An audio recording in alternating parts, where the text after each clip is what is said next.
All right, welcome back, everybody. We're here with Rec Talk to talk about the biggest game in Georgia State's history against Georgia Tech this week. Hey, man, thanks for joining the show. Thanks for coming on. Yeah, appreciate you having me. I don't know if it's the biggest game in your history. You've already beat a Power Five school in Tennessee, so it's nothing new for you guys. It'd mean more to beat y'all. It I'm would. gonna go ahead and say it. It would just mean more. I mean, like it just because y'all are so close. I mean, this is the biggest game for us. Sure. We're just happy we got your administration drunk enough to sign this. So. Yeah, I mean, it's an inner city rivalry. I have a ton of respect for what Georgia State is doing right now. So I'm not like actually ultra confident going into this game. That's what we want to hear. More talk like that. Good. Well, for us, it's a big game because we already have a winning record against every team in Georgia. We just need to get another that we've played. We have a winning record against the trash down south. We have a winning record against Kennesaw State. Georgia won't play us because they're a bunch of scaredy cats. So Sure. We got to get a winning record against Georgia Tech here and just start nudging the guys in Athens to give us a shot. Yeah, I don't have much good things to say about those boys in Athens, but yeah, they'll keep dodging you. I know for sure. Yeah, so you mentioned you made a comment about this being a rivalry type game. Obviously, Tech's been playing football, forever before we were even a sub school of Georgia Tech, Right. and we're relatively new to the scene. Have never played before in football. Obviously, like we just said, we see this as the biggest game in school history. Is this the kind of matchup that you think that Tech fans like to see? Is this the kind of would you want to see this on a semi-regular basis, not every year like Athens, but like every 4 or 5 years or something like that? Yeah, I think it'd be cool to have like an inner city rivalry like that for sure. I don't know if the Tech fan base, because look, and it's not me trashing Georgia State or anything like that, but there's not really much to gain for Tech, and there's everything to gain for Georgia State. So you're 21.5-point favorites in this game. We actually, I think the last Collins show we did, we had 2009 ACC champion Joe Gilbert on. He played right guard at Tech. Yep. He was talking about kind of just mentally when you're a big favorite in a game and that game's tight coming into the third quarter, it starts weighing on you, right? And that can kind of be tough to shake. But setting that aside, like I'd like to see it. I think I was telling you guys, I have a ton of respect for Georgia State's program. I have a ton of respect for Georgia State academically. I know some teachers at Georgia State. Even when I was doing a physics undergrad, I was considering going to Georgia State. It didn't end up going there, but yeah, I think it'd be great. On that note, I got my degree in computer science at Georgia State, and Nice. They copied their curriculum. They were just totally okay with just saying it. Basically, they're like, "Yeah, we're just doing whatever Georgia Tech does."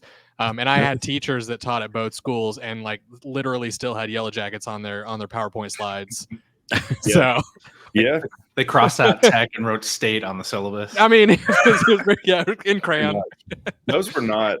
Man, I don't look back on those years fondly, especially in the comp sci classes. The saying was, "My code works. I have no idea why. My code doesn't work. I have no idea why." We just kind of move things around. Maybe it'll compile. But anyways, I know we're here to talk about football, but thanks for the academic aside. Yeah, one thing, Joe Gilbert has been on the show as well. He's a fan of the show, friend of the show. Yeah, because he was part of our inaugural football team. We talked to him about all of that, which was great. But yeah, these, like you said, considering the same schools, a lot of these guys have played together in high school. A lot of the fans have, maybe started at Tech and moved to State or vice versa. The connections run wild. There's an entire post on our message, but not our message board, but the Georgia State Panther Talk message board about how many connections these programs have, from Bill Curry, legendary coach at Georgia Tech, starting our football program for us, and then up to our offensive coordinator from last year, Truck McKnight, is now on the coaching staff at Tech, and then we got Zap Gibson, and there was another. And then there's so many people. Joe Hamilton in the call booth. Kevin Scherer, yeah. Yeah, Kevin Scherer, get over here. It's a collective sharing agreement we have between Tech.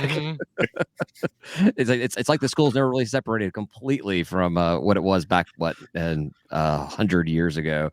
But let's see. Do you guys have a question before? I got a bunch of crap, guys. Do you have anything you want to ask, Recky Boy? Yeah, I mean, I wanted to touch on the big Florida State game. You guys had your week 0 game, and obviously congratulations on the big win. It was we all went to the bar and watched it, just trying to scout Georgia Tech, and got a great game to watch. It was very entertaining, and y'all pulled the win off. But what do you think your coaches are?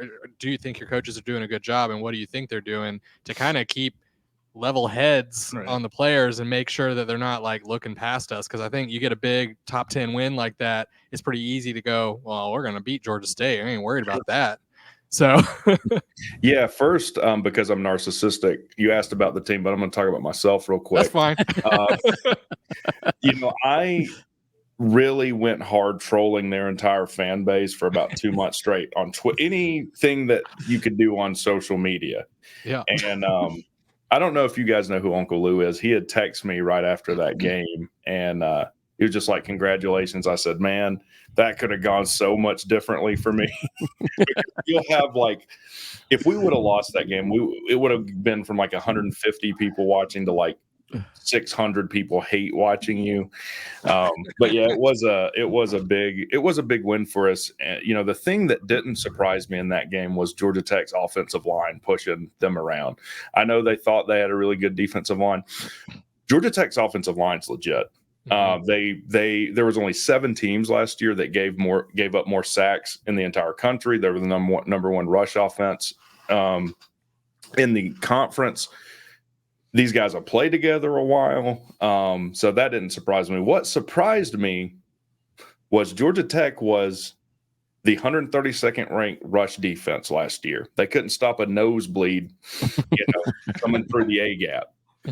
There was only one team that was worse, was Utah State, and then they dominated Florida State on the defensive front as well. We bring in guys like Romello Height, Vandenberg from Penn State, bring in Santucci from Duke. We wiped our whole staff. Georgia Tech, this is how bad we were on defense last year. You guys can understand this. All right. If you've ever heard this before, we didn't just fire one DC, we fired 2 in the same year. So we started with Andrew Thacker. He literally was assaulted after the Bowling Green game by Brent Key. Like, I literally saw Brent Key grab his headset, slap him in the face with a towel. I thought I was going to have to give a statement after the game to the APD, and then we fired him in the chair. So I'm still traumatized by that. But the big takeaways from the game are, for me, just how dominant they are on both sides of the line of scrimmage. Georgia Tech's secondary is pretty good running game, and just something different is happening on our side of Atlanta. Signed the first 5-star in Josh Betty in program history. Just flipped a guy from Georgia. Guys, it's been a long time since Tech was recruiting the same players as Georgia or Clemson or Auburn. So things are definitely going in the right direction. Now you ask, basically, is this a hangover game for Georgia Tech? Mm-hmm. Absolutely. This game scares the crap out of me, honestly. Way back in the offseason, when I was doing season predictions for Tech, I said it would be the most Georgia Tech thing ever. If you don't believe me, go watch the video. For Georgia Tech to beat Florida State and lose to Georgia State, it would be the most Georgia Tech thing ever. If Georgia Tech comes off that win and thinks they can overlook someone like Georgia State or anybody after what happened last year, they're out of their minds. It's an interesting matchup because you have Zach Gibson, who was at Georgia Tech, and things didn't start off well for him. He ran out of bounds when he was down 8 points. That was right around the time I started my channel. That was awful. But I tell you what, he developed nicely at Tech. Chris Winkie, I think, is one of the best kept secrets in college football as far as being a fantastic quarterback coach. He was about to shock Georgia in Key's interim year. We're speaking about Georgia beforehand. So I do think you got a good quarterback. Now I'm looking at your depth chart. It looks like you might have a 2-quarterback system going with Christian Violet. Good luck. They err. There's a lot of ors on that depth chart. I don't believe that depth chart for a second. I have no idea what the hell that thing is. It's got to be French. Yeah, he's they are, and to Ryan's point, I think that the people that have got a chance to look at that depth chart, it's only come out like in the past hour or two. A lot of people are saying there's a lot of oars on there, and we have no idea what the real true starting line is going to be up for Georgia State. And I think that may just be some Del McGee trickery right there. Put Vayer in front so that Brent kind of prepares for somebody he doesn't think it's going to be Zach, and then you throw Zach in there. And because if we say we're playing Zach, then Brent knows everything about him already, knows how to prepare for him. Now you got to prepare differently. Who knows? I think all of us thought it was going to be Zach starting. Yeah, really. Yeah, that's kind of what I figured. And I don't think his brother came with. I think the only two people are Kenyatta Watson. The interesting thing with Kenyatta Watson is his dad was like a recruiting coach at Tech. He's at Auburn now. I don't see how he wouldn't start at safety for you, but yeah, it is weird to have all these oars. I don't really know what to think about that. Yeah, I think that McGee's trying to hold everything as close to his vest as possible. At least that's our assumption. It's our first year with him, so we don't know him what he's going to be like as a head coach either. I want to go back real quick to what you said about all the trash talk you were saying to Florida State fans. So I watched your reaction video, like that last 2 minutes of the game. And so it's you and your buddies watching those last 2 minutes, and you've fired up the podcast. You're talking. Your buddy's like, "Not yet, man, not yet. Game's not over," which is how we feel about everything. And you're like, no. And you were so absolutely confident. But when that game came out of commercial, and there's 5 seconds left, and they're lining up for that kick, you changed completely. You got quiet. Your face dropped. And I was like, this guy's not as confident as he was. And then, of course, the ball's up and it's good, and you guys went crazy. And I got a good laugh, a good chuckle out of watching that. That was a good little clip. I love watching stuff like that. Yeah, that was the last few minutes of a 5-hour stream that day. Yeah, I went from being confident to look like I'm at the bottom of a roller coaster. Yeah, I was about to look real dumb. I mean, it could have gone either way at the end of that game, right? I mean, that bobbled snap, lost 7-8 yards. You're like, oh crap, that's like the nail in the coffin if they don't. But then you came back and got 7, 8, 9 yards back, and honestly, that's probably what did it. Yeah, you don't recover one of those two fumbles. Who knows? Who knows what happened? But I did want to talk. I talked about this on a show I did last night about how dirty y'all kind of got done with your coach, at the worst possible time. And I would like to know from Georgia State people, because I didn't realize his family's living in Columbia. Yeah. So the whole time he's commuting 6 hours a day. No. It was he had a place here. He was going back on the weekends. He was back for all of his kids' games on Friday nights. He made a very favorable schedule for himself to focus on his family and not his job. So y'all are not sad to see him leave? No, he did a really good job at Georgia State, though. I think we'll all agree on that point. I think he set some foundations here that we're pretty happy about, but he just wasn't the guy to take us where we need to be. And towards the last few years, I think we upgraded. I mean, so far, just on paper at least. So that definitely helps. Well, it seems like he would have known before he left. To me, it just seemed like his family was like, "Look, dude, this ain't working. Get up here now, or we ain't gonna be here when you decide to come back." They're all going to be in Columbia. Then nobody's leaving there. Yeah, that's it. He's done. Yeah. I think there was a large part of the fan base, including some of us on here, that were ready for Coach Elliott to for us to move on from Coach Elliott. We all think he did a great job here. We talked about this during the offseason. We've only had 3 coaches. Del McGee's our 4th coach, and each coach we've had, while never did leaps and bounds for us, all got us to that next step. And Coach Elliott did that, but he wasn't able to make that next step, which was to actually have us competing for conference championships. So there was a lot of us that were ready to move on from him, but not necessarily in that way. You've already begun spring practice. You're 2 games in, and then he announces he's leaving. And he's not only is he leaving, he's taking an assistant's position at his hometown in Columbia. It hurt. It felt bad. That being said, all the chaos that was going on in February or March, whatever that was, I think we knocked it out of the park with our hire of Coach McGee. Everyone is on board. He has done more for this program before a ball has been snapped than any coach we've had at the school. So we're all excited about it. But it's been a wild ride for this offseason. That's for damn sure. Yeah. Well, I'm glad you got him. Look, Dell's going to be able to recruit for you. I'm sure. I'm sure you're excited. looks like he's already done pretty well in the portal for you. So like, Yep. You know, kind of how I felt about Santucci as our DC before we played against Florida State. I'm like, well, he's done everything you can possibly do up to not playing a game yet that you'd want to see. Yep. So what's going on at Tech? I mean, you guys are obviously coming off this big win against number 10 ranked Florida State out there in Dublin. What is Brent Key doing? He came in the middle of the year as an interim head coach, got retained. What's changed over there in Midtown to make Tech be this team that they've become? Everything. So you just got to think about, like you were talking about the stream, like everything that like Sea-Dog and I have been through as Georgia Tech fans. And like, I'm not crapping on Paul Johnson, but you go through the triple option years, which was going to limit your recruiting when you already have academic restrictions that are going to make recruiting difficult. So you go through that, you're going to get made fun of for that. And then you go right into Jeff Collins, who's the biggest idiot who ever held a headset, who doesn't do practice. They slap each other on the hind ends with pool noodles. I mean, that's true. Instead of practicing, I'm not making that up. And you go 3-9, 3-6, and 3-9. And the man is marketing so great. Yeah. People ate that shit up. I mean, they did. It wasn't. Oh yeah, look at the pleat in my pants. Look at. Do you see? You see? Everyone see how good my shirt looks? It's insane. I love that North Carolina hired him as their DC, so that I'm guaranteed to go 4-0 against them in October 12th. You think I was confident in that Florida State stream? I'll mortgage my house on that line, whatever it is. But what's changed with Georgia Tech? Brent Key comes in. Brent Key's a Tech guy. Played under George O'Leary.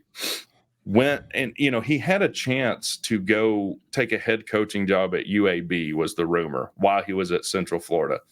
I think he saw that I'm not ready for that step yet. Like when Andrew Thacker was our DC, I felt like he's not ready to be that yet. I think he can be that, but he's risen above his pay grade. I think he recognized that for himself, goes under Saban, wins 2 national titles with Saban. Ask any Alabama fan, that's the best offensive lines they've ever had. And he was like assistant recruiting, like coach of the year once under Saban. So it shouldn't be surprising that he can recruit. He's now got an AD in Jay Batt, who also came from Alabama. That's changed everything. So, Georgia Tech has a massively wealthy alumni. The problem is that they haven't supported the football program. That's been the problem at Georgia Tech. It wasn't long ago, a year ago, Georgia Tech was $300 million in debt. It's hard to be $300 million in debt. You kind of have to try. And now there's a buy-in to the program I've never seen before. I put a video out earlier today. What's going on in Atlanta? Never seen anything like this. We signed Josh Petty. The reports are he's getting $800,000 a year. In Ohio State, Tennessee, and especially Florida State, man, that likes to exist in his feelings and type about how important they are, wanted to say something about that. And I'm like, well, I think Georgia Tech leaked exactly how much he's getting paid, because they wanted to make a statement like, hey, if we want to get a guy, we can go get a guy now. And you've never seen that at Georgia Tech. You flip a 4-star defensive lineman in Christian Garrett yesterday from Prince Avenue, which is Georgia's backyard. Bogart, Georgia's 5 miles from Athens. So Key, he's kind of the whole package we've never had at Tech. Like with Paul, he was a great coach, but recruiting, was an issue. Collins is probably a decent recruiter, but he can't coach. And now you got a guy. Yeah. Now you got a guy in Key that's an excellent recruiter, that's an excellent coach, that's an excellent evaluator of both talent and hiring a staff. Buster Faulkner has to be the best hire of his cycle. Tyler Santucci might prove, to be the same. And Tech makes Buster the first $1 million coordinator they've ever had. Like, they're throwing some money around that I've never seen it before. So that's a pretty long, kind of unfettered answer, but that's what's going on in Atlanta as far as I can tell. It's got me excited. Man, $1 million coordinator. We don't even have $1 million coach. Yeah. we do have a lot of coaches though, right? I mean, It seems like a limited coaches and analysts on our squad. We definitely upgraded. Yeah. Tim, do you have a question? I want to hear. So you came on the show and said you're nervous about Saturday. So I want to hear, like, from you, what has to happen for us to actually have a chance? Because I think we have a chance, but it's a small chance. Yeah, I do think What's going to go wrong at Tech? First of all, well, we don't have to imagine that hard. Let's just look back last year. One season. Bowling Green. What happened with Bowling Green? Well, turnovers, reading your own press clipping. So I do think, like, look at the first game of last year with Louisville. We get way up on Louisville, beating the brakes off Louisville. Then we go, yeah, we're the greatest thing ever at halftime. And Louisville had something to say about that. So I do think you have to learn how to win and learn how to win consistently, learn how to win games that you should win. Turnovers would be the first thing. If Haynes Kings threw 16 interceptions last year, you're going to hear that on any show that talks about Haynes King. If he's forcing balls and throwing picks, we talked about, like, what Joe was saying, where that mentality of being a big favorite is, then you're like, ooh, man, a little uncomfortable. And that feeling kind of permeates throughout your team. And then one mistake multiplies into several mistakes. You throw a pick, then you get a big emotional, turnover. You answer it with a score on your side of the ball. I gotta say, he's probably due for a pick here in this game. I mean, he did so well in the last one. So, oh yeah, law of averages, right? Yeah. Well, look, it would probably have to come from a fumble first. I think Georgia Tech's going to come out and try and run it right down your throat. I mean, why would Every they do? play. Yep. Duh. Why would they do anything else? So if I'm Kevin Scherer, we're going to stack the box. We're going to try and take the run away from you. Now, I don't know if you can. If you can, that'd probably be another way. So if you can stop the run at Georgia Tech and force Haynes Kings to throw, and it's going to be in man coverage, right? Yep. He's going to be thrown in man coverage if you're stacking the box. If you can get some picks there and kind of start turning the momentum and making it uncomfortable, that'd probably be your path to victory. Our problem is we can't tell you anything about our team.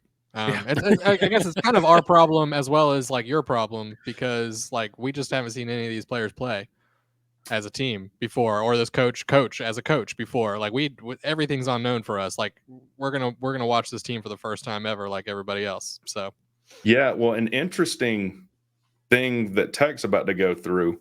We're gonna play back-to-back teams with first-year head coaches that coached at Georgia last year. So Syracuse has Fran Brown. He was also at Georgia last year. So kind of an interesting. I don't know if I've ever seen that before. And couldn't have been on purpose, which is funny too. I'm going to claim a victory over Georgia if we go 2-0. Well, I like to look for the weirdest stats of all. I mean, we're not a real stats kind of group, but, like, I look for weird, like, coincidences. And so, should Georgia State win this game, then Coach Del McGee would have ended the regular season last year beating Tech and began the regular season this year by beating Tech. Yeah, that's true. So he wasn't at the bowl game. He was. Yeah. No, he's at the bowl game. No, he's at the bowl game. He was at regular season. I'm just saying regular season. That pesky, bowl thing kind of gets in, the SEC championship gets in the way of the whole thing. But just having done both of those. So there's well, before I get into that, so what do you want to talk about the Haynes King, the quarterback here? I mean, this guy was it A&M is where he came from? He came from a dumpster fire at Texas A&M under Jimbo Fisher, and he stayed injured, couldn't stay healthy. I think he had broken something in his leg, struggled there like anyone would struggle under Jimbo. I mean, there's a reason he's not coaching anywhere right now, to my knowledge. I even heard there was rumors that Vanderbilt was going to try and get him out of the bargain bin because wow, paying him like $28,000 a day not to coach there. But I want that job. Must be nice. Not to work and get paid every day. Yeah, it's crazy. So then, I think this must have been some kind of Chris Winkie connection. I'm not exactly sure what the connection was, but we get him. And look, everyone's trashing us like Haynes King isn't anything. You keep in mind he's a 10.5 100-meter guy, right? Like sub 10.5 100-meter guy. He can move. And I think it speaks to the development that this staff can do. Like Chris Winkie works with him, comes out last year. Yeah, he does throw 16 picks, and that tends to get talked about. 37 touchdowns, though. 27 through there, 10 on the ground. 700 plus yards running. So with Haynes King, when Haynes King's at his best, and here's what I would say would be a key to victory for y'all. If you can keep him in the pocket the whole time and not allow him to run all over you, that's advantageous. Once you let him run and get out of the pocket, for whatever reason, he throws the best on the run. Most quarterbacks don't. For whatever reason, he does, and he can make some pretty circus throws on you. Wasn't that a Brady thing? Brady was known for, like, you know, getting him out of the pocket, and he was actually even better than he was in the pocket, like the asshole that Brady is. Yeah. I think it's also amusing, again, looking for the weirdest coincidences and everything. So you had Haynes King as quarterback, but then your starting running back is Jamal Haynes. It really makes it hard for the announcers to use the name Haynes just by itself. You got to really specify who you're talking about when someone breaks away for a run, right? It is confusing if you're not a Tech fan. Yeah, move the chain, Haynes. Yeah, and the interesting thing with Jamal Haynes is no one knew who that guy was that was a Tech fan before the start of the season last year. He was a wide receiver at the bottom of the depth chart. Wow. Probably on his last leg, let's be honest, because we know what happens in programs these days before you have the conversation with your coach. Probably need to hit the portal. Probably not going to play here. They move him to running back, and he's been phenomenal. So I don't know, man. Like, it's cool. He's first 1,000-yard rusher for Tech. It has to be since Paul 2018 or something like that. But they're a nasty duo, and there's some guys behind. We have a 4-star Anthony Carey we flipped last year behind him. Trey Cooley that transferred from Louisville. Like, that's the thing I haven't seen at Tech in a while is they got some depth on their offensive line. Wide receiver, you got freshman All-American Eric Singleton Jr., who's a 10-2 100-meter guy. I actually saw him at Fan Day, and he corrected me on that. I didn't state it. He goes, no, 10-2. Then you got Christian Leary, who's also a track star from Alabama. So there's a ton of speed on this Georgia Tech offense. You know, I'm not saying you can't stop it. It's going to be very difficult for Georgia State to match up, I think, with the size and the speed Tech has on offense. What kind of crowd you expecting? You know, coming off of this huge win and then playing a team that's a G5 program, but an in-town G5 program. You expecting a big showing by the Tech fans out there? It wouldn't surprise me if the stands are packed, but it also wouldn't surprise me if that's the case because there's a ton of Georgia State fans there.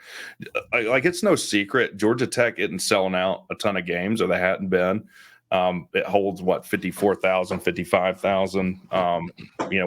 We might sell out once a year, and that's usually because Georgia's in town, which is totally embarrassing. I've been saying on my channel, like, look, there's no excuse not to get out there. But it wouldn't surprise me if it's like 60-40 Tech Georgia State fans either. If it's 60-40 Tech to State fans, that will be a more attended away fans than we get home fans in our game. Yeah, but don't listen to me. I'm the dummy. We like events, though, right? That's our thing. We like the events, and this is an event. I think it being the home opener, and then also it being a Georgia State playing a P5 program, like, really close. Nobody has to travel to go to it. I think this is gonna be a well-attended game on both sides. Yeah, You'll definitely get a bump with the FSU win. You had to.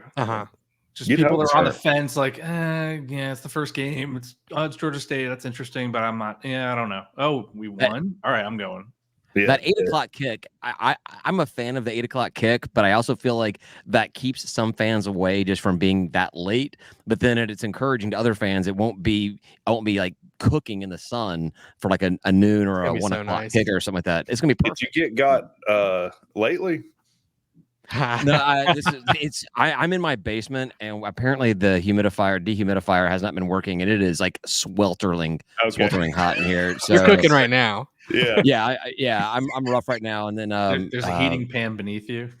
Apparently so, and I'm drinking, so that I got that little rosacea action going on. But so as soon as I opened that door up to walk down here, I was like, holy crap, I'm gonna look like beet red on this whole thing. But I had another question. Thanks for noticing. I appreciate it. Yeah, sorry. So we're pretty big on tailgates around here, and we're planning on being to the tailgate pretty early. Not necessarily like a.m. with an 8:00 kick, but pretty close. And there'll be some meandering around, I'm sure. Is there any spots? I'm well aware of Midtown, but like, any spots that tailgating is like fun just to go wander over and say hi to folks or hang out? I don't do a ton of tailgating. I usually go right into the game. But at Peter's Deck, right behind the north end zone, is the one that's taller. Mhm. There's some good tailgating behind there. And then I want to say on the west side of campus, that would be like around Hemp Hill and stuff going up. There's some good tailgating. But honestly, I would ask someone who's a little more versed in the tailgating scene. I don't want to. I kind of just made all that up just then. So it's authentic. I love it. We'll be our tailgate's a little over that little by that first street parking area is where we'll be setting up. Hopefully, you can make your way through our tailgate at some point. I'll send you a better location day of. Send me some. I'll definitely. We'll fill you up with some Golden Panther Georgia State beer. So okay, cool. Sounds good. All right. We've been going on for about 30 minutes now. I get you out of here pretty quickly. One question. Just recently, just within the past hour or so on social media, the term Marta Bowl has been picking up steam on as far as this game. Marta Bowl. What do you think about that as a term for this little rivalry or in-town matchup? I mean, I guess it makes sense. Marta's pretty terrifying, so it's kind of, when I first started going to Tech, I lived in Dahlonega, and I would get on Marta at North Springs, which is like the northernmost Marta. Yeah. And it was always kind of a gamble, someone kind of be staring at you. And anytime you're on Marta and someone's staring at you, they're about to ask you for something. In fact, like the first time I did it, like I'm clearly don't know where I'm going. This guy's like, "Hey, what do you need?" I'm like, "I'm looking for the bathroom." And he showed it to me where it was, and I didn't realize he was expecting something for that. So he waited on me. He waited on me to get out. So I gave him $1, and he said, "Hey, man, coffee's $3.50." Hey, man, where are you getting coffee at? Well, I couldn't believe he's haggling the donation with me. He pointed me to a bathroom. Come on, Yeah. There's got to be a better name than Marta Bowl. I don't hate Marta Bowl, but yeah, I'm in the same boat. I think because it kind of goes back to that New York Subway Series, World Series. I think Subway Series was a fantastic name. It's the alliteration of the two S's. I can't think of what it is with the Marta Mayhem or I don't know. They're workshopping it, but yeah, it's been picking up steam really big. It may end up being Marta Bowl. The problem is everybody hates Marta because Marta doesn't do anything. So yeah, the problem with Marta as a mass transit system, it doesn't go anywhere anyone wants to go, and it doesn't come from where anyone is. So I feel like those are two things that you really need to fix to have a transit system that people actually like. That being said, I live next to a Marta station and I love it.